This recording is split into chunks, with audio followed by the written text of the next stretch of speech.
Silakan duduk. Shalom.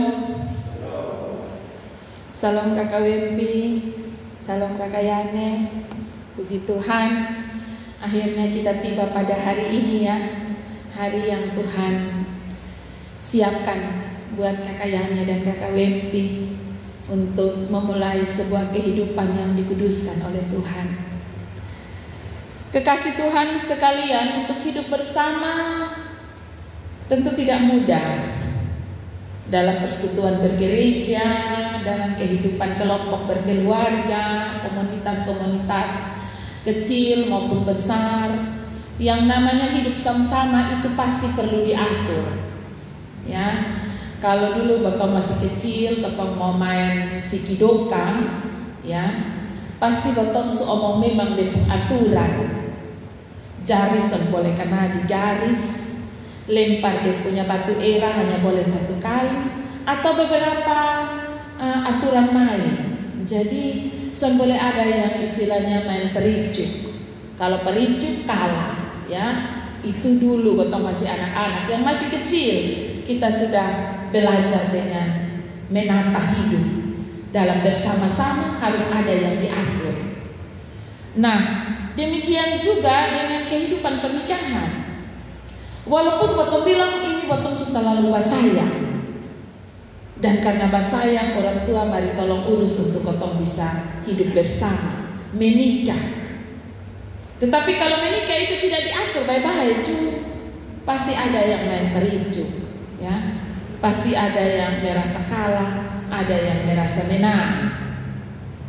Dan karena itu ketika kondisi hidup bersama di Kolose dilaporkan kepada Paulus, maka Paulus menuliskan surat khusus ini kepada jemaat Tuhan di Kolose, bagaimana mereka harus hidup bersama. Dalam konteks hidup bersama, Paulus menyebutnya bahwa kalau dahulu ketika belum terbentuk sebagai jemaat Tuhan, sebagai sebuah persekutuan bergereja, mereka disebut sebagai manusia lama. Maka ketika mereka hidup bersama-sama dalam sebuah komunitas, mereka disebut sebagai manusia baru. Karena itu manusia lama harus ditanggalkan dan harus mengenakan manusia baru, supaya bisa jalan sama-sama, dan jalan bersama itu menjadi satu kesempatan untuk sesuatu persekutuan yang lebih baik. Menikah bukan sebuah teken kontrak 1-2 tahun, ya. Ketika kita menikah, kita tidak sedang membuat sebuah kontrak hidup sama-sama. Nanti kotong hidup sama-sama 5 tahun, as itu berbaharui kontrak untuk tambah lagi 5 tahun. Tidak ada begitu. Menikah adalah sebuah komitmen sampai mati. Hidup bersama-sama sampai salah satu dari antara pasangan ini meninggal duluan atau sama-sama meninggal. Karena itu hidup bersama dalam sebuah pernikahan itu waktunya panjang, lama. Dan kalau lama itu berarti harus diatur, ditata, diurus, dibuat sesuatu yang menjadi aturan main, sehingga dalam perjalanan hidup bersama itu masing-masing tahu dia aturan, dan hidup bersama itu menjadi sesuatu yang menyenangkan. Bacaan kita mengatakan di dalam, kita mulai dari ayat 12. Saya mengambil bagian ini dari ayat 12. Ayat 12 dia bilang, karena itu sebagai orang-orang pilihan Allah. Ini sesuatu yang penting, bahwa saudara Yani adalah pilihan Allah bagi saudara Wempi, dan saudara Wempi adalah pilihan Allah bagi saudara Yani. Itu harus diingat. Ini yang Allah pilih untuk saya menjadi pasangan saya, menjalani hari hidup di depan. Kita harus menerima itu dulu, mengamini itu, bahwa Yani adalah yang Tuhan pilih bagi Wempi, dan Wempi adalah yang Tuhan pilih untuk antar kasih Yani. Sehingga ketika kita mengamini bahwa pasangan kita adalah yang dipilih oleh Tuhan, maka kita atur baik-baik. Selanjutnya dikatakan sebagai orang-orang pilihan Allah yang dikuduskan dan dikasihinya. Ingat, bahwa Yane adalah orang pilihan yang dikasihi Allah dan yang telah dikuduskan, baru dia antar kasih Wempi. Dan Wempi adalah orang yang Allah pilih, dia kuduskan, dia kasihi, baru dia antar kasih Yane. Iya. Pasangan kita adalah orang yang begitu berharga bagi Allah, orang yang begitu dikasihi oleh Allah, yang Tuhan pilih dan bawa ke betong. Karena itu dia bilang, kenakanlah belas kasihan, kemurahan, kerendahan hati, kelemah lembutan, dan kesabaran. Kata-kata ini kita bisa membacanya secara cepat, tetapi pelaksanaannya sungguh sangat berat.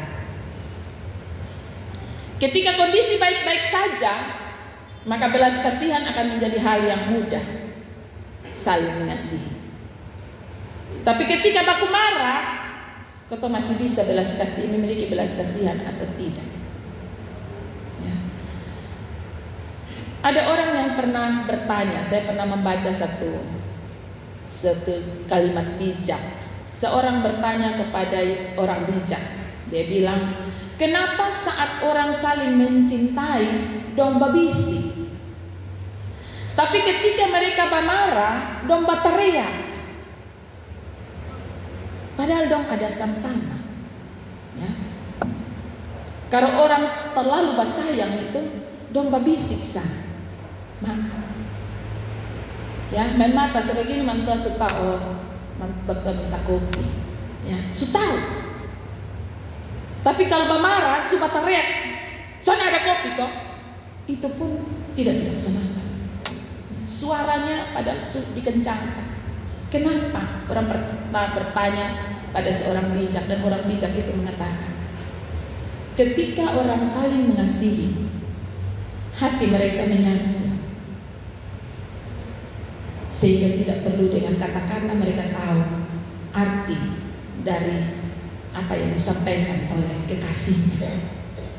Tetapi ketika orang baku marah, hati mereka membatu, sehingga mereka perlu berteriak, baru bisa saling mendengar. Ini menjadi sebuah bahan refleksi dan renungan bagi kakak Wempi dan kakak Yane. Walaupun beberapa waktu terakhir ini sudah sama-sama, tapi menjadi kehidupan, memiliki kehidupan yang dikuduskan oleh Allah, haruslah seperti nasihat Rasul Paulus kepada jemaat di Kolose. Tanggalkanlah manusia lama dan kenakanlah manusia baru. Manusia baru yang memiliki belas kasihan, manusia baru yang memiliki kemurahan. Nah, ini hal kemurahan. Hal kemurahan ini artinya orang yang murah hati. Kadang-kadang potong lebih murah hati dengan orang yang baru kita kenal, dan kita menjadi orang yang susah murah hati dengan orang yang selalu mendukung kita. Ya, contoh, ini saya kasih contoh. Suatu waktu ada orang datang menjahit di Bapak Wempi. Bapak Wempi bilang, ini baju nanti ongkos jahit 150 atau 125. Habis menjahit sebagus, dia datang aneh, dia bilang, "Bepun uang hanya berada 100. Nah, bet bisa ambil baju kau mau pakai kau dan baju penting."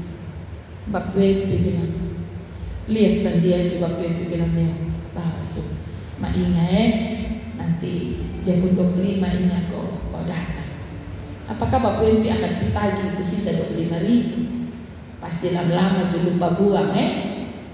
Nah, ketika di rumah, mam tua bilang, barasu habis dekat mana ini? Wih, ini 5.000 lebih ada nasi bungkus satu di situ. Kau makan sudah anak. Terkadang kita bisa lebih mudah murah hati dengan orang yang mungkin belum tentu kita kenal baik dengan dia, dan kita sulit murah hati dengan orang yang ada di sekeliling kita. Ini menjadi nasihat penting dari Rasul Paulus kepada jemaat di Kolose. Anda harus sebagai manusia baru yang telah dikuduskan dan dikasihi Allah, kemurahan hati itu menjadi hal yang penting pula dalam hidup bersama. Hal yang berikut, kerendahan hati. Saya mau tanya dulu, saya lupa tanya ini di waktu pastoral. Biasa selama ini kalau dua orang baku marah, pasti pernah baku marah toh? Nah, pernah baku marah. Saat baku marah itu siapa yang duluan minta maaf? Biasa siapa yang duluan minta maaf? Kau selalu perlu minta maaf. Cium jus selesai. Hah? Pernah minta maaf ke sonde? Pernah siapa yang minta maaf? Istri. Nah, mulai hari ini kenakanlah manusia baru. Ya. Suami dan istri harus memiliki kerendahan hati yang sama. Jangan memiliki ego. Bet subelis ame selalu dikira bet mau minta maaf selalu. Wah, susah. Ini berat. Ya. Tidak ada begitu. Belis tidak ada hubungannya dengan cinta kasih suami istri. Tidak. Ya. Tidak. Belis adalah sebuah penghargaan karena orang tua sudah melahirkan seorang perempuan yang cantik yang bisa saya peluk. Karena itu saya menghormati orang tua dan saya tunduk terhadap adat yang menikah. Ya. Tapi bukan berarti saya sudah diputus dia kok. Lu kira-kira ada mau minta maaf selalu sonde. Tidak ya. Nasihat ini begitu tegas kepada jemaat di Kolose. Ketika engkau mengenakan manusia baru, engkau harus memiliki kerendahan hati terhadap pasangan. Kelemah lembutan. Ya. Kelemah lembutan.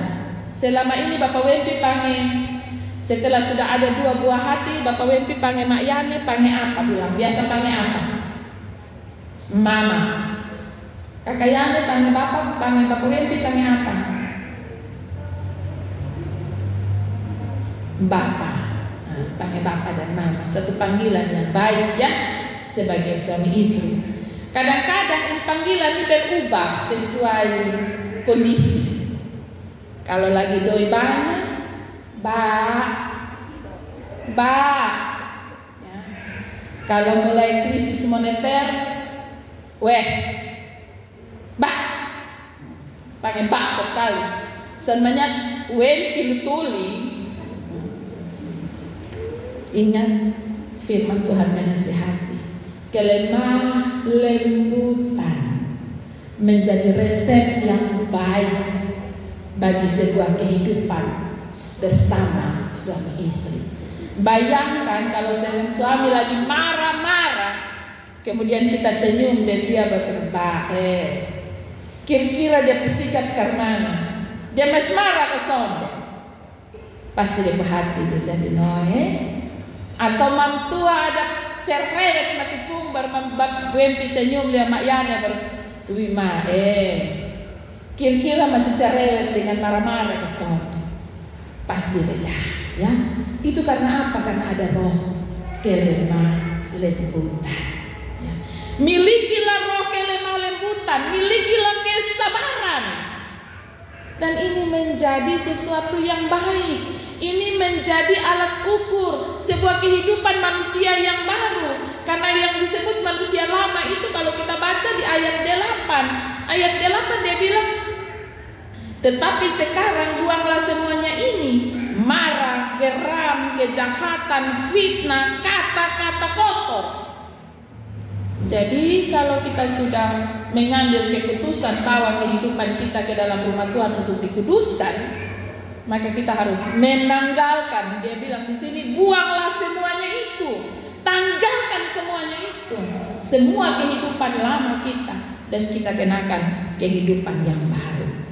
Sabarlah seorang akan yang lain, ampunilah seorang akan yang lain.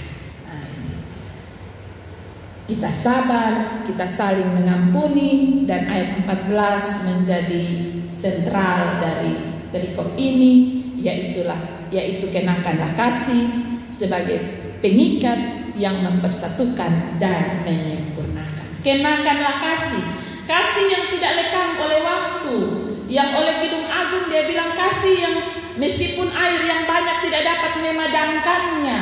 Karena kasih itu, cinta itu datang dari Tuhan yang menjadi saksi pernikahan, menjadi tempat di mana kita datang dan membawa kehidupan pernikahan kita. Sehingga dengan demikian damai sejahtera Allah akan memerintah dalam kehidupan bersama kita.